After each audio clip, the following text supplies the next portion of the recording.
พิธีตักบาตรบุญนมัสการพระธาตุหลวงเวียงจันทร์ประจำปี 2025 ได้จัดขึ้นอย่างยิ่งใหญ่สวยงามอยู่ที่ด้านในกลุ่มมาเรียนและด้านนอกพระธาตุหลวงเวียงจันทร์ตามวัฒนธรรมฮิตของประเพณีอันดีงามของชาติ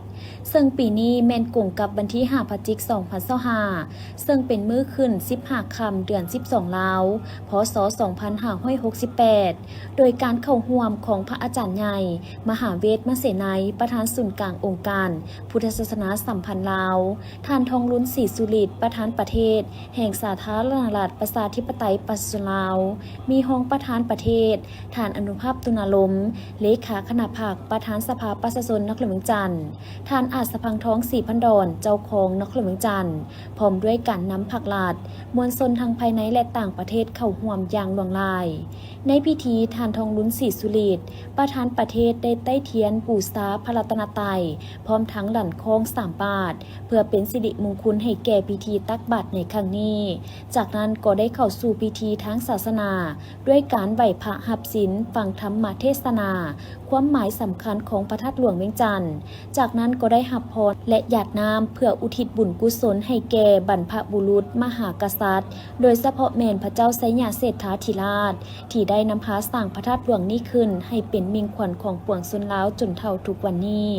นอกจากนี้ยังเพื่อเป็นการอนุรักษ์ปกปักรักษาประเพณีอันดีงามของชาติและเพื่อเป็นสิริมงคลให้แก่บ้านเมืองได้มีความอยู่เย็นเป็นสุขพร้อมกันสร้างสรรค์พัฒนาประเทศชาติให้เจริญรุ่งเรืองสืบต่อไปในภายภาคหน้ามาแต่บ้านทงกลางเมืองศรีสัตนานครหลวงเวียงจันทร์เมื่อแม่นมาใส่บาตรทุกๆปีเพราะว่าอันนี้มันเป็นฮิตของประเพณีเนาะที่สืบเท้ากันมาแต่ดั้งเดิมแต่บูรณาการฉะนั้นพวกเฮาก็ต้องได้เฮ็ดตามฮิตของประเพณีและเพื่อให้คนรุ่นหลังได้ฮู้เนาะว่าเฮาเฮ็ดมาแต่ใดแล้วก็มื้อนี้วัยหนุ่มเขาเจ้าเห็นผู้อาวุโสอย่างมาเขาเจ้าก็มาเนาะเขาเจ้าเห็นเฮามาแบบนี้เขาเจ้าก็ดีใจแล้วเขาเจ้าก็มานำเฮานะเห็นว่าแตกต่างจากปีผ่านมาและปีนี้เห็นว่าคนเพิ่มขึ้นหลายแล้วก็เห็นว่าเพิ่นเฮ็ดได้ดีเนาะปีนี้การมีระเบียบก็ทุกๆปีเนาะปีนี้เจ้าสบายดีขน้อยซื้อว่าเมเกสรบ่หอมและส่วนหลายเขาจะฮู้กันในนามแม่หลงเนาะและพวกเฮามาคือเว้าหั่นล่ะแต่บุญท่านหลวงแต่ละปีพวกเฮาอยู่เมืองไสเศรษฐาแล้วพวกเฮาก็มาทุกปีปีนี้เป็นปีสำคัญคือครบรอบ50 ปีของบรรสร้างกลางสาธารณรัฐประชาธิปไตยประชาชนลาวดังนั้นประชาชนมวลชนจึงพากันหลั่งไหลมาเฮ็ดบุญปราบปลื้มปิติยินดีขอให้ประเทศชาติของเราเจริญรุ่งเรืองแบบนี้ตลอดไปเนาะขอบใจสบายดีข้าพเจ้ารู้สึกภาคภูมิใจดีใจหลายที่ว่าตัวเองได้มีโอกาสมาใส่บาตรร่วมกับญาติพี่น้องคนลาวเกือบในทั่วประเทศมาใส่บาตรซึ่งเป็นบุญประเพณีประจำปีเป็นบุญใหญ่ของชาติลาวซึ่งเขาได้สืบทอดมาแต่บุคลาการเป็นวัฒนธรรมอันดีงามของชาติเขาดีใจพิธีใส่บาตรในงานบุญนมัสการพระธาตุหลวงแม่นเป็นประเพณีฮิตของที่ยิ่งใหญ่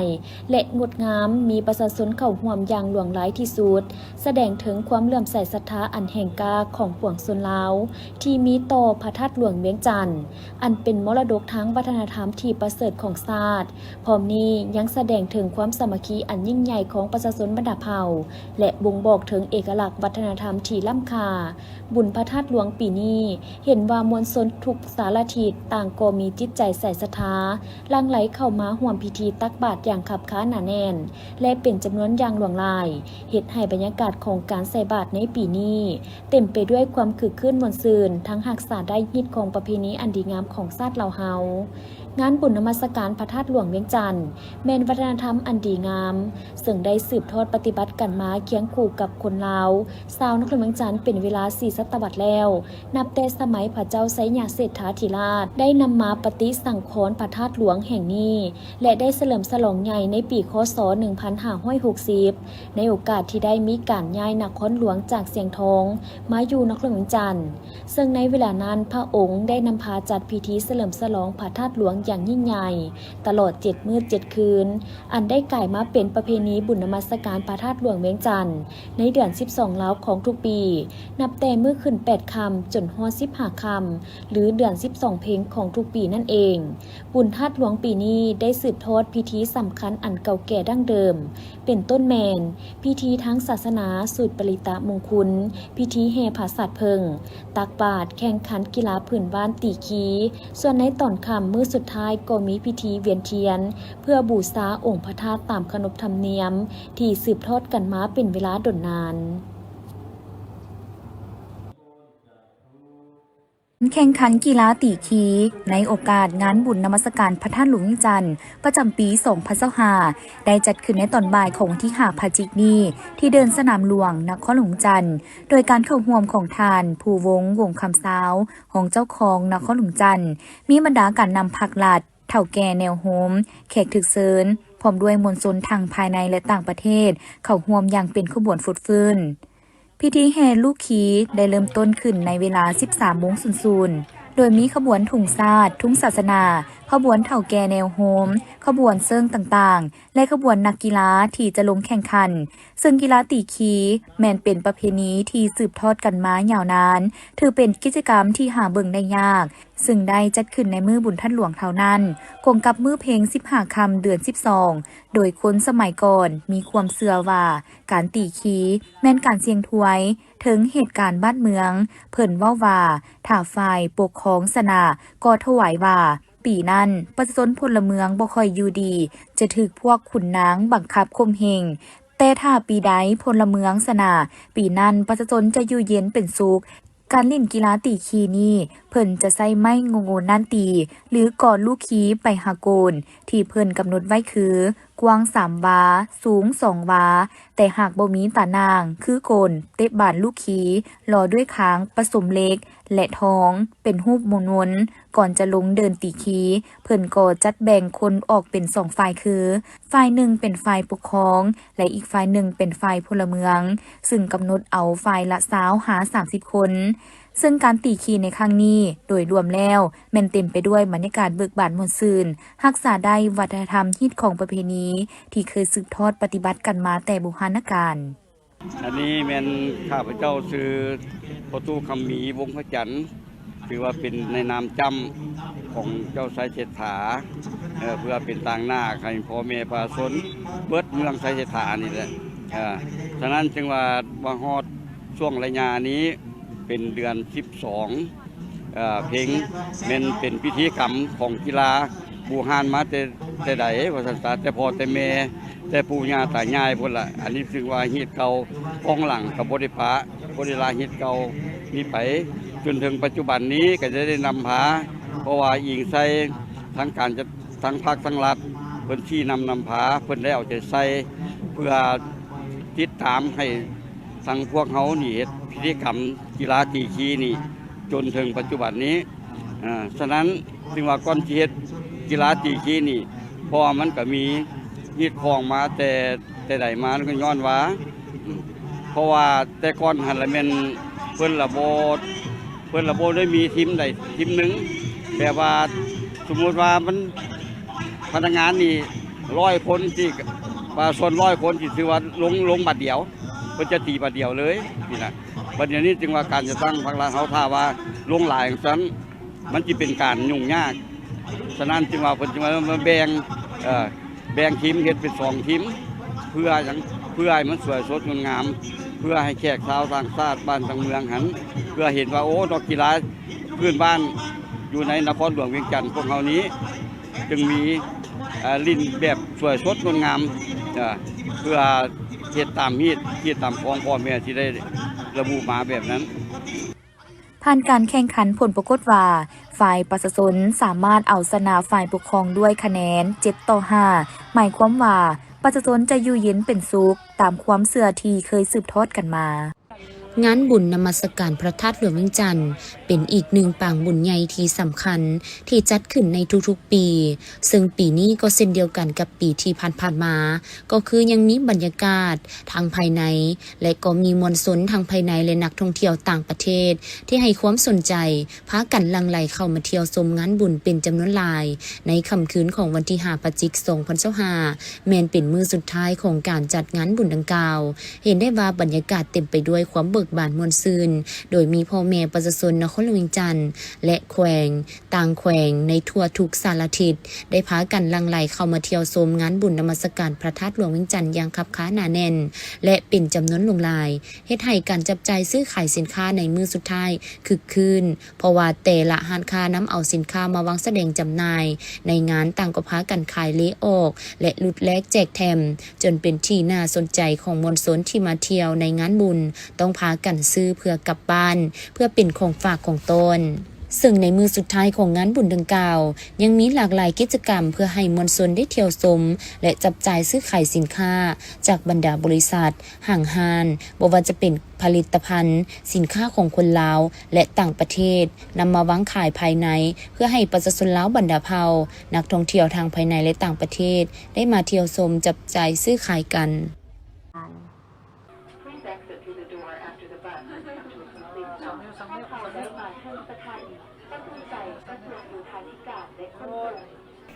สบายดีท่านผู้ชมมื้อนี้ทีมข่าวโทรภาพนครหลวงจันทร์ของพวกเราจะพาท่านผู้ชมมาติดตามภาพบรรยากาศของพ่อแม่ประชาชนที่ได้เดินทางมาใช้บริการรถเมล์ด่วน BRT เพื่อไปเที่ยวชมอยู่ในงานบุญนมัสการพระธาตุหลวงเวียงจันทร์ประจำปี2025นี้ซึ่งว่าเพิ่นได้เปิดให้บริการขี่ฟรีนับตั้งแต่เวลา 17:00 น. ไปจนถึงเวลา 23:00 น. ส่วนว่าภาพบรรยากาศจะเป็นเท่าใดนั้นไปติดตามพร้อมกันในงานบุญนมัสการพระธาตุหลวงเวียงจันทร์ปีนี้อีกหนึ่งการให้บริการที่ได้รับความสนใจและตอบรับเป็นอย่างดีจากพ่อแม่ประชาชนในการเดินทางมาท่องเที่ยวในงานบุญนมัสการพระธาตุหลวงเวียงจันทร์นั่นก็คือการให้บริการของรถเมล์ด่วน BRT ซึ่งได้เพิ่มความสะดวกสบายในการเดินทางและประหยัดเวลาทั้งช่วยลดผ่อนความแออัดในท้องถนนอีกด้วยดังนั้นในวันที่3 พฤศจิกายนนี้ทีมข่าวโทรภาพนครหลวงเวียงจันทร์จึงได้มีโอกาสลงไปเก็บภาพบรรยากาศของการให้บริการรถเมล์ด่วน BRT และยังได้สัมภาษณ์ผู้รับผิดชอบเวียกงานดังกล่าวซึ่งท่านนางจันสุขจันทวงศ์วิชาการแขนงขนส่งแผนกโยธาธิการและขนส่งนครหลวงจันทร์ได้ให้สัมภาษณ์ถึงการให้บริการและรวมไปถึงข้อสะดวกและข้อยุ่งยากต่างๆว่าเจ้าสบายดี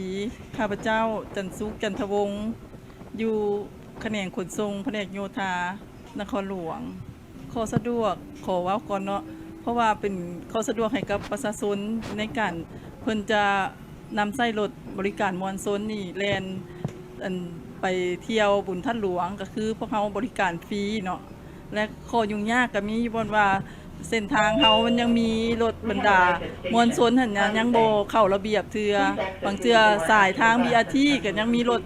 มวลชนหั่นไปขี่ซับสนและเฮ็ดให้รถ BRT เฮาจะมีระยะเวลาที่ว่าซักซ่าจากที่เฮากำหนดไว้มวลชนนี่จะดีใจหลายแล้วก็ให้การร่วมมือเนาะตามระเบียบมันแหละเวลารถจอดสถานีเขาจะขึ้นตามสถานีที่เฮาระบุไว้เห็นน่ะอันนี้แม่นเพิ่นกำหนดวันที่1หาวันที่5ก่อนเนาะเฉพาะบุญทัดหลวงหลังจากบุญทัดหลวงแล้วเพิ่นจะมีแผนแล้วก็เดินรถอีกแบบนึงอันนี้มันเฮ็ดรับต้อนบุญทัดหลวงแล้วก็ให้บริการมวลชนในนครหลวงแล้วก็ทั่วประเทศนั่นแหละที่มาร่วมบุญทัดหลวงอยากฝากถึงพ่อแม่ประชาชนที่ว่าจะมาขึ้นรถเมล์ BRT ของพวกเขา1ให้กำได้ว่าสถานีเฮา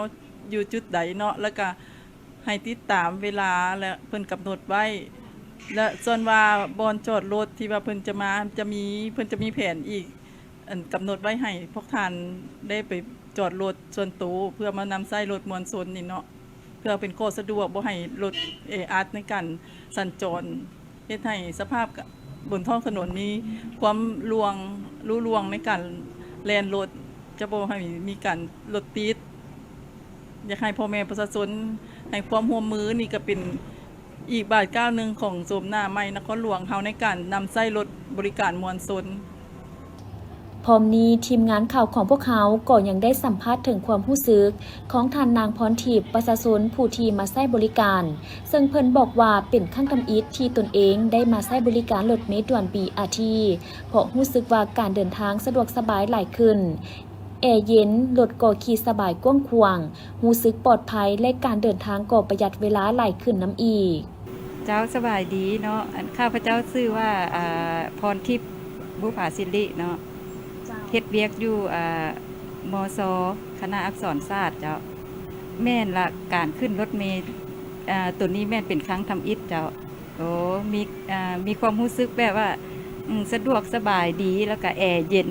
เจ้าแล้วก็ทุกอย่างก็งามหลาย เจ้าการบริการอยู่ถึงรถเมล์เพิ่นก็โอเคเพิ่นก็ให้ความสะดวกแก่ผู้โดยสารว่าให้นั่งบ่อนใดเนาะจัดแจงอย่างเป็นอย่างดีเลยเจ้า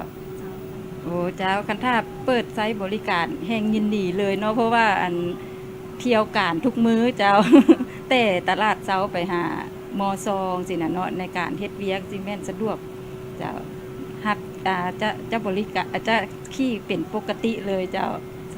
สำหรับการให้บริการรถเมล์ด่วน BRT นี้แม่นเพื่อรับใช้การเดินทางในงานบุญนมัสการพระธาตุหลวงเวียงจันทน์ซึ่งเพิ่นได้เปิดให้บริการขี่ฟรีตั้งแต่วันที่1 พฤศจิกายน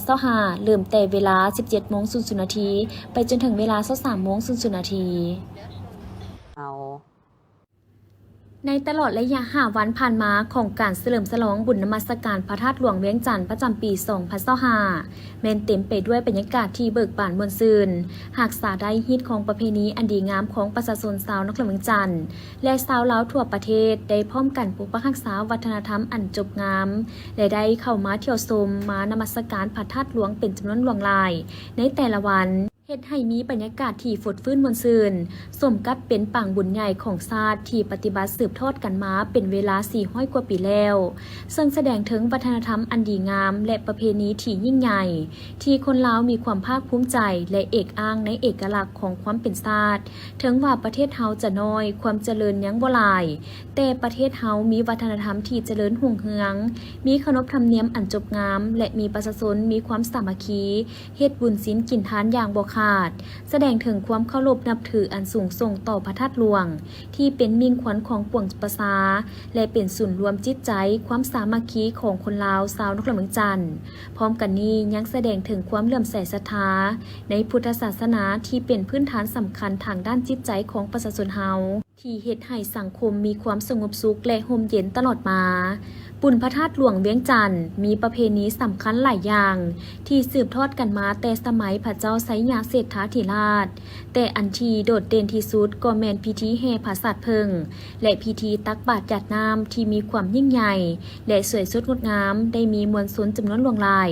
พากันหลั่งไหลเข้ามาร่วมด้วยจิตใจแห่งศรัทธาและความสามัคคีเป็นจิตหนึ่งใจเดียวกันที่หาสิ่งใดเปรียบบ่ได้บุญนมัสการพระธาตุหลวงเวียงจันทน์บ่เพียงแต่เป็นบุญประจำปีเท่านั้นแต่มันคือประเพณีที่ยิ่งใหญ่และมหัศจรรย์คือความเจริญรุ่งเรืองทั้งวัฒนธรรมและพุทธศาสนาที่ฝังลึกในดินแดนแห่งนี้มาแต่ข้างอดีตจนกลายมาเป็นมรดกอันล้ำค่าของชาติที่มีเพียงหนึ่งเดียวในโลกพิธีดังกล่าวโดยการเข้าร่วมของทานภูธานุเพชรไสสมบัติเลขาคณะบริหารงานพรรคแขวงเวียงจันทน์ทานคำเพชรจันทร์สมภูเลขาคณะบริหารงานพรรคเมืองเฟืองทานนิกสันพรหมวิจิตรประธานกลุ่มบริษัทนิกสันพัฒนาโบแห่จำกัดมีท่านหัวหน้าแผนกการเกี่ยวข้องขันแขวงหัวหน้าห้องการขันเมืองอำนวยการโรงเรียนพร้อมด้วยครูอาจารย์เข้าร่วมท่านนิกสันพรหมวิจิตรได้กล่าวว่าในนามส่วนตัวและในนามประธานกลุ่มบริษัทนิกสันพัฒนาโบแห่จำกัดได้รับเกียรติอันสูงส่งที่ได้นำเอาของขวัญอันล้ำค่าจากพระราชทานสอนไซศรีพันดรนายกรัฐมนตรีมามอบให้ชาวเมืองเฟืองและตนเองได้มีน้ำใจอุปถัมภ์ทุนก่อสร้างอาคารเฮียนหลังใหม่ให้โรงเรียนมัธยมสมบูรณ์เมืองเฟืองแขวงเวียงจันทน์ซึ่งเป็นบ้านเกิดเมืองนอนของตนเองโครงการก่อสร้างอาคารเฮียนหลังใหม่ของโรงเรียนมัธยมสมบูรณ์เมืองเฟืองมีมูลค่าก่อสร้าง6 ตื้อกีบโดยแม่นบริษัทเคซี่สำรวจออกแบบ ก่อสร้างและตกแต่งจำกัดเป็นผู้สำรวจออกแบบและทั้งรับเหมาก่อสร้างโดยกงโครงการนี้ตามแผนการก่อสร้างแม้นจะได้ดำเนินเป็นเวลา6 เดือนจึงสำเร็จและมอบรับเป็นทั้งการโรงเรียนหลังนี้มีแผนผังการคิดไล่ออกแบบตามมาตรฐานด้านเทคนิคของกระทรวงศึกษาธิการและกีฬาโดยเป็นอาคาร2 ชั้นมีขนาดกว้าง9 เมตรยาว35 เมตรมี7 ห้องเรียน1 ห้องการครูอาจารย์และสามารถบรรจุนักเรียนได้200-300 คนภายหลังก่อสร้างอาคารเรียนสำเร็จสามารถรองรับลูกหลานนักเรียนจาก14 บ้านทั่วเทศบาลเมืองและบ้านอ้อมข้างเข้ามาสมใจโรงเรียนหลังนี้โครงการก่อสร้างอาคารเรียนหลังใหม่แห่งนี้ถือเป็นมรรคผลแห่งความตั้งใจอันแห่งกล้าของตนเองและครอบครัวที่อยากกลับมาพัฒนาบ้านเกิดเมืองนอนของตนเห็นให้ลูกหลานชาวเมืองเฟืองมีโรงเรียนที่ดีมีการศึกษาที่มีคุณภาพสูงและก็หวังว่าจะเป็นการประกอบส่วนอันสำคัญในการพัฒนาศึกษาของเมืองเฟืองและทางส่วยพัฒนาเมืองซึ่งเป็นเมืองท่องเที่ยวแห่งใหม่นี้ให้มีความเจริญสิวิไลขึ้นเทอละก้าวและจะเป็นส่วนหนึ่งในการประกอบส่วนพัฒนาประเทศชาติวหลวงวสพการพัฒนาคะแนนการศึกษาและส่วนลดผ่อนความทุกข์ยากของประชาชนลงเถื่อละก้าวในโอกาสเดียวกันนี้ทั้งบริษัทหมื่นลาวไมนิ่งและก่อสร้างครบวงจรจำกัดผู้เดียวได้มอบเงินสมทบทุนก่อสร้างอาคารเรียนดังกล่าวให้กลุ่มบริษัทนิกสันพัฒนาบ่อแห่จำกัดจำนวน23 ล้านกว่ากีบและทานคำมอนสีสอนซักหัวหน้าแผนกโยธาธิการและขนส่งแขวงเวียงจันทน์ในนามศิษย์เก่าหุ้นทำอิฐของเรียนมส.เมืองเฟืองเพื่อกักเก็บความพร้อมทางด้านเวียกงานสื่อสารมวลชนในการโฆษณาเผยแพร่อย่างกว้างขวางหับไส้ให้แก่การจัดงานมหกรรมกีฬาแห่งชาติครั้งที่12นักเล่นเมืองจันทน์เกม2025นี้มาฮอดปัจจุบันเวียกงานดังกล่าวแม่นมีความพร้อมแล้วถึง90 กว่าส่วนห้อยดังนั้นมาในวันที่5 พฤศจิกายน 2025ที่คณะโฆษณาอบรมศูนย์กลางภาคท่านสมสวัสดิ์พงษาหัวหน้ากลุ่มสื่อมวลชนทั้งเป็นหัวหน้าคณะกรรมการโฆษณาข่าวสารคณะโฆษณาอบรมศูนย์กลางภาคก็ได้ให้สัมภาษณ์ต่อสื่อมวลชนเกี่ยวกับเวียกงานดังกล่าวว่าสวัสดีข้าพเจ้าชื่อสมสวัสดิ์พงษาอยู่ในคณะกรรมการโฆษณาข่าวสารในแก่งานมหกรรมกีฬาแห่งชาติเวียงจันทน์เกมปี 2025 นี้ในนามเป็นหัวหน้าคณะกรรมการโฆษณาข่าวสารข้าพเจ้าก็มีความยินดีที่ได้ร่วมงานพร้อมโดยไอ้น้องทางสื่อมวลชนทั้งหมดซึ่งว่าเป็นกองทัพสื่อมวลชนที่จะได้รับใช้แก่งานในครั้งนี้คณะกรรมการของพวกเราประกอบมีหลายหน่วยงานเนาะเช่นว่าหน่วยงานกองเลขาหน่วยงานโฆษณาหน่วยงานถ่ายทอดสดอยู่ในหน่วยงานถ่ายทอดสดจะมีทั้งโทรภาพมีทั้งวิทยุและก็ศูนย์ข่าว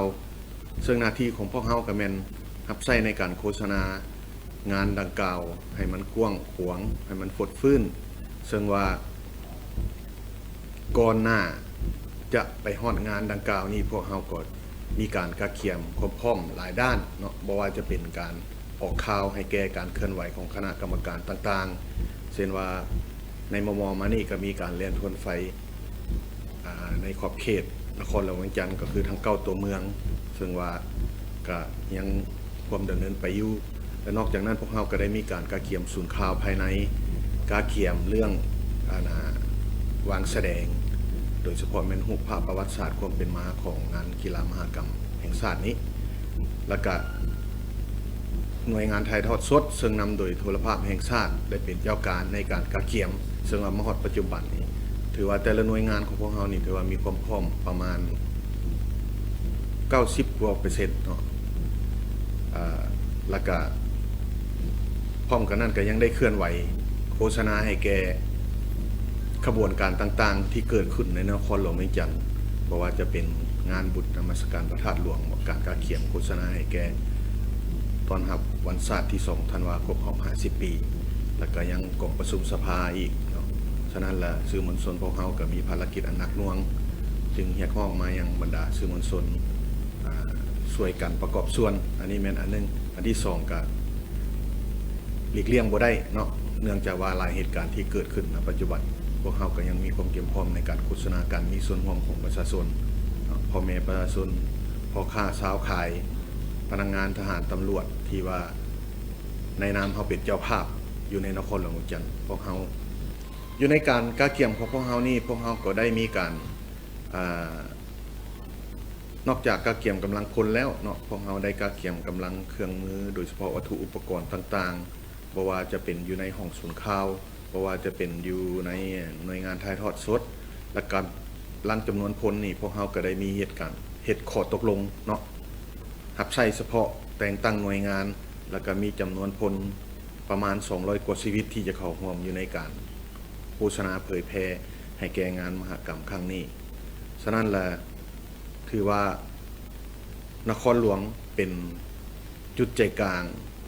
จะแตกต่างกับงานมหกรรมครั้งที่ผ่านมาหน่อยนึงเนื่องจากว่าสื่อมวลชนส่วนใหญ่เลยมันอยู่ในนครหลวงนี้อยู่ศูนย์กลางฉะนั้นกำลังการหับไส้พวกเราถือว่าครบสุดเนาะแล้วก็คิดว่าจะมีความพร้อมและความคึกคืนเวลาการแข่งขันได้เปิดบั้นขึ้นอันนี้เป็นความพร้อมของพวกเราสำหรับแผนการจัดตั้งปฏิบัติในต่อหน้าของกรรมการโฆษณาข่าวสารแม่นสืบต่อโฆษณาโลโก้สัตว์นำโชคคำขวัญนักกีฬาและอื่นๆที่ติดพันกับการใกล้เคียมให้แก่งานมหกรรมกีฬาแห่งชาติครั้งที่12ที่นครหลวงจันทร์สืบต่อจัดคณะสื่อมวลชนสัมภาษณ์กรรมการและแล่นทวนไฟอีก2ตัวเมืองสมทบกับกรรมการเปิดปิดและกรรมการแล่นทวนไฟเพื่อค้นคว้าด้านเนื้อในและรูปการโฆษณาแห่ขบวนอยู่แต่ละเมืองตามการเสนอของกองเลขาสืบโตประสานกับกรรมการกองเลขาและกรรมการเศรษฐกิจระดมทุนในการจัดซื้อจัดจ้างอุปกรณ์ใส่ศูนย์ข่าวและค่าแห่งงานกรรมการโฆษณาให้ได้ก่อนการเปิดงานสืบโตประสานสมทบกับกองเลขาเพื่อเล็งบูรณะห้องแถลงข่าวและห้องศูนย์ข่าวให้ทันติดตั้งอุปกรณ์และอินเทอร์เน็ตใส่สืบโตการออกบัตรหับไซให้แก่กรรมการโฆษณาข่าวสารและนักข่าวทุกท่าน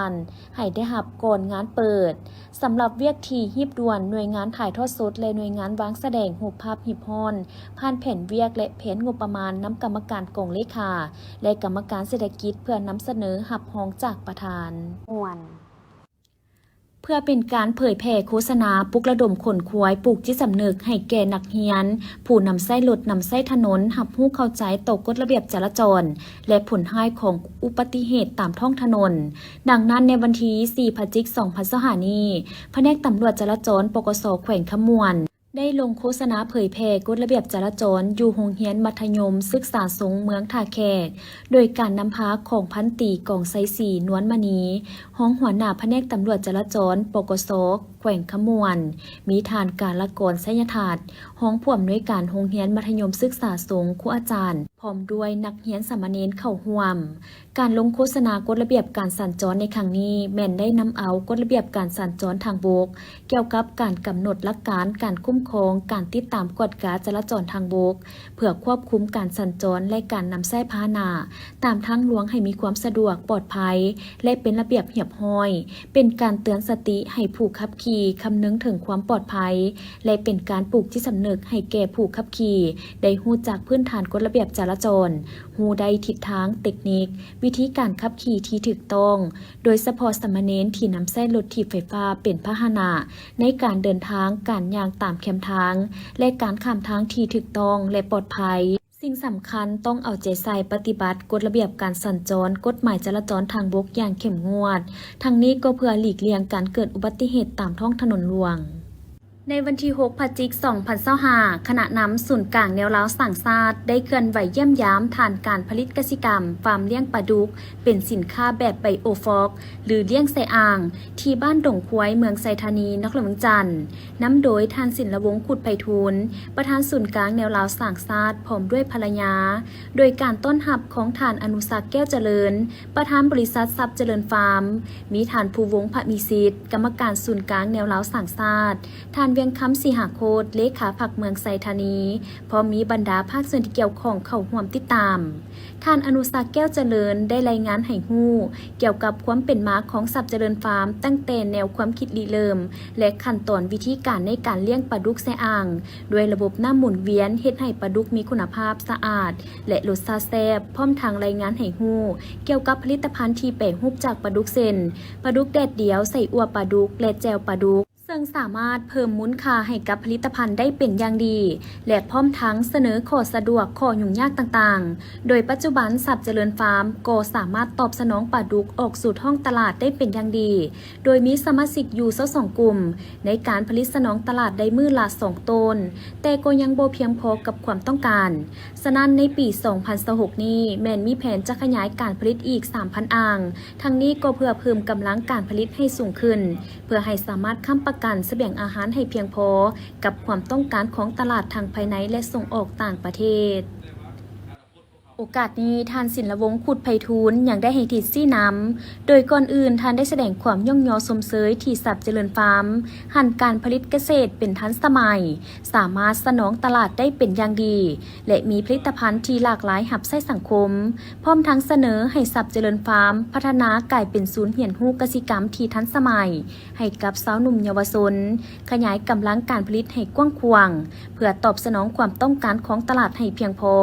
และยังเสนอให้ประธานสับเจริญฟาร์มเข้าร่วมในคณะกรรมการแนวราวสั่งซาดตื่มอีกเพื่อนำเอาความรู้และบทเรียนมาจัดตั้งพันธุ์ขยายให้เกิดผลประโยชน์สูงสุดพร้อมนี้ท่านอนุสักดิ์แก้วเจริญยังได้ให้สัมภาษณ์ตื่มเกี่ยวกับการจัดตั้งพันธุ์ขยายทิศซี่น้ำของประธานศูนย์กลางแนวราวสั่งซาดรวมถึงความคิดเห็นจากทางคณะที่ได้ประกอบคำคิดคำเห็นต่างๆและแผนการในต่อหน้าปี 2026 ตื่มอีกว่าเจ้าก็สบายดีมื้อนี้ก็ถือว่าทางประธานแนวเราซักซากเพิ่นก็ได้ลงมาเยี่ยมยามฟาร์มพวกเขาเพิ่นได้ลงมามื้อนี้เพิ่นก็ได้ให้ทิศชี้นำสุกนิ้วการผลิตภายในพวกเขานี่หลักๆเพิ่นก็เห็นความสำคัญการผลิตกสิกรรมภายในพวกเขานี่ถือว่าเป็นอีกบาทเก่าหนึ่งในการเลี้ยงปลาดุกที่ค่อนข้างทันสมัยตอนผ่านมาเพิ่นมาที่นี่มันก็ให้ทิศชี้นำจริงได้ว่ามันก็แสดงความสมเสยและเบื้องต้นก็ที่เป็นของคนลาวแท้เป็นของคนลาวเฮ็ด 100% ก็ถือว่ามีวิสัยทัศน์มีวิธีการเรียกอันที่2มันก็สมเสยเรื่องการสร้างกลุ่มเลี้ยงปลาดุกเนาะนั่นก็คือว่าส่งเสริมการเรียกงานทำให้กับบรรดาครอบครัวแล้วก็บุคคลที่จะต้องการเฮ็ดธุรกิจผ่านมาเฮ็ดธุรกิจเกี่ยวกับกสิกรรมนี่แหละผ่านมาก็ยังเฮ็ดแบบพื้นบ้านหลังจากนั้นทรัพย์เจริญพวกเขาก็ได้ไปขยายเฮ็ดกลุ่มในการเลี้ยงปลาดุกนี่มันก็เห็นความสำคัญก็คือว่าเอาได้มีส่วนหนึ่งในการสร้างเศรษฐกิจโดยเฉพาะมันเลี้ยงงานกสิกรรมฉะนั้นเพิ่นก็ให้ที่สิ่งหลายอย่างฉะนั้นก็ทางเพิ่นก็ยินดีพร้อมให้ทรัพย์เจริญอันนี้พัฒนาต่อไปแล้วก็เอาผลิตภัณฑ์ทรัพย์เจริญอันนี้ไปวางอยู่ในห้างค้ามันจะเป็นอีกภาคส่วนหนึ่งที่จะช่วยส่งเสริมพวกเราหรือว่าไปวางผลิตภัณฑ์ของทรัพย์เจริญฟาร์มพวกเรานี่ไปวางอยู่ในห้างค้าเจ้าหลังจากนั้นทางเพื่อนให้ทิศซีน้ำหลายท่านให้ทิศซีน้ำได้ฉะนั้นทรัพย์เจริญฟาร์มพวกเราก็ได้วางแผนในการปฏิบัติโดยเฉพาะปี2026คือปัจจุบันนี้ก็ทำได้รายงานไปครับผลิตในมือหนึ่ง2 ต้นผมต้องการมือหนึ่ง10 ต้นฉะนั้นต้องได้วางแผนพันธุ์ขยายสมาชิกออกหลายขึ้นให้มันได้อยู่ 3,000 อ่างก็ถือว่าสามารถผลิตปลาดุกของเราได้มือหนึ่ง10 ต้นออกสู่ท้องตลาดได้โดยเฉพาะทรัพย์เจริญพวกเราจะเป็นเข้ามาแปลงรูปผลิตเป็นผลิตภัณฑ์เราจะขายปลาสดอยู่ 20%หลังจากนั้นพวกเราจึงขยายไปหลายๆอย่างในนี้เราจะเอาปลาดุกหลังจากปลาดุกแล้วก็จะขยายไปทางปลานิลในโอกาสนี้สับเจริญฟาร์มยังได้มอบกระตาของขวัญเป็นผลิตภัณฑ์แปะรูปของสับเจริญฟาร์มเองให้กับทางคณะประธานอีกด้วยโดยเป็นการมอบของท่านอนุสักดิ์แก้วเจริญประธานบริษัทสับเจริญฟาร์มจัดขึ้นในวันที่ 6 พฤศจิกายน 2025อยู่วิทยาคารนายทหารบกกรมดำโดยมีสหายบุญทองจิตมณีรองประธานประเทศผู้ประจำการคณะเลขาธิการศูนย์กลางภาคพลเอกจันทร์สมรจัญญาราชรองนายกรัฐมนตรีผู้ชี้นำเวียกงานป้องกันชาติป้องกันความสงบขั้นศูนย์กลางพลโทคำเลียงอุทะไก่โซนรัฐมนตรีกระทรวงป้องกันประเทศพลโทคำกิงผุยลามณีวงศ์รองรัฐมนตรีกระทรวงป้องกันความสงบมีบรรดาคณะนำกลุ่มใหญ่ป้องกันชาติป้องกันความสงบรองว่าการกระทรวงป้องกันประเทศคณะนำแต่ละก้นกำลังเหล่าโหบพร้อมด้วยภาคส่วนที่เกี่ยวข้องเข้าร่วม เพื่อรับประกันให้แก่การจัดตั้งปฏิบัติหน้าที่เวียกงานการกะเกียมด้านเนื้อในกำลังผลเข้าร่วมเครื่องอุปกรณ์การประกอบวิธีการวาระดำเนินการจัดตั้งโฮมซุมนุมและการจัดตั้งฮัดแอบสวนสนามเฉลิมฉลองวันสถาปนาสาธารณรัฐประชาธิปไตยปชสลาวครบรอบ50 ปีให้เป็นเอกภาพมีเนื้อในมีความหมายลึกซึ้งและสมเกียรติกรมใหญ่เสนาธิการกองทัพในนามคณะซี่นำกองสวนสนามได้ประสานสมทบกับบรรดาองค์การกระทรวงป้องกันความสงบกรมกองกำลังหลวงและกำลังท้องถิ่นสร้างแผนการจัดตั้งแสดงทดลองการสวนสนามเฉลิมฉลองวันสถาปนาสาธารณรัฐประชาธิปไตยปชสลาวครบรอบ50 ปีประสานกองกำลังป้องกันชาติป้องกันความสงบครั้งที่2เพื่อระลึกถึงวันสำคัญทางประวัติศาสตร์ของชาติเอกอ้างผลงานในการสร้างสรรค์พัฒนาประเทศชาติตลอดระยะ50 ปีต่อเขตภายในและต่างประเทศพร้อมทั้งถือเอาโอกาสนี้เต้าโฮมความสามัคคีปองดองชาติของประชาชนลาวบรรดาเผ่าในทั่วประเทศโดยภายใต้การนำพาของพรรคประชาชนปฏิวัติลาวให้เป็นปึกแผ่นสืบต่อปกปักรักษาและสร้างสรรค์พัฒนาประเทศชาติตามทิศชี้นำของพรรคหวังออกให้บรรลุตามจุดประสงค์คาดหมายจากนั้นบรรดาคณะนำแต่ละก้อนกำลังป้องกันชาติป้องกันความสงบได้ผลัดเปลี่ยนกันประกอบคำเห็นอย่างกงไปกงมาเพื่อเอกภาพกันทางด้านเนื้อในรูปแบบการฮัดแอบบรรดาจังหวะท่าทีต่างๆวิธีการรักษาสุขภาพวิธีการอยู่ร่วมกันและเสนอวิธีการแก้ไขให้มีประสิทธิภาพที่ดีขึ้นพิธีจัดขึ้นในท้ายอาทิตย์ผ่านมาโดยการเข้าร่วมของทานศรีวิไลทวีสินห้องหัวหน้ากรมคุ้มครองการปฏิบัติคำตัดสินของศาลกระทรวงยุติธรรมมีหัวหน้ากองปฏิบัติคำตัดสินของศาลบรรดาห้องหัวหน้ากองหัวหน้าห้องปฏิบัติคำตัดสินของศาลเมืองไซธานีหัวหน้า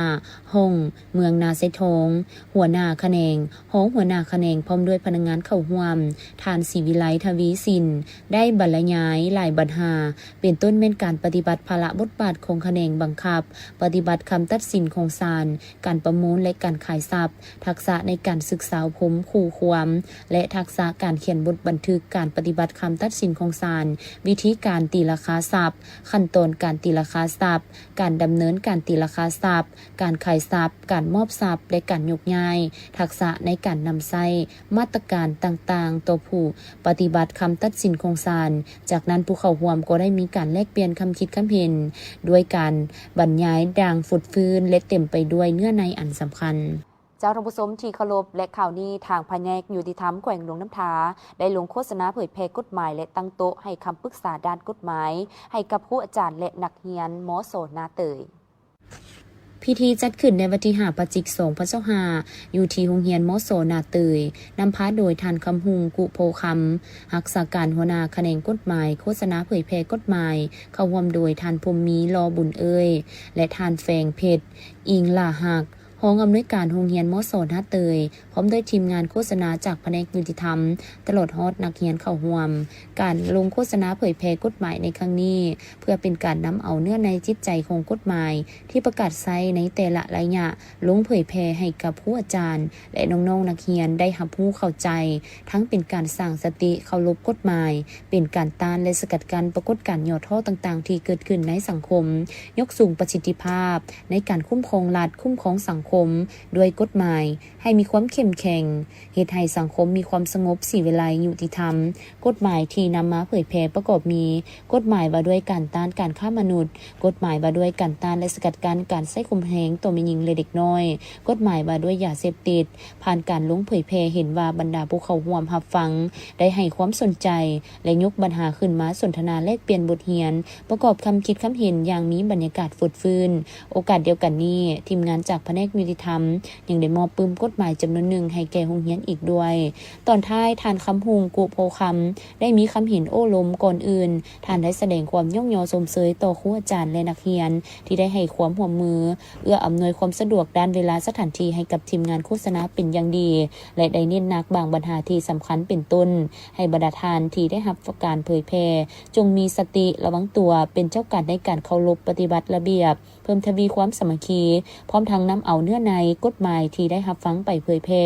จัดตั้งปฏิบัติและหมุนไซเข้าในหน้าที่เรียกงานของตนให้มีความถูกต้องเข้มงวด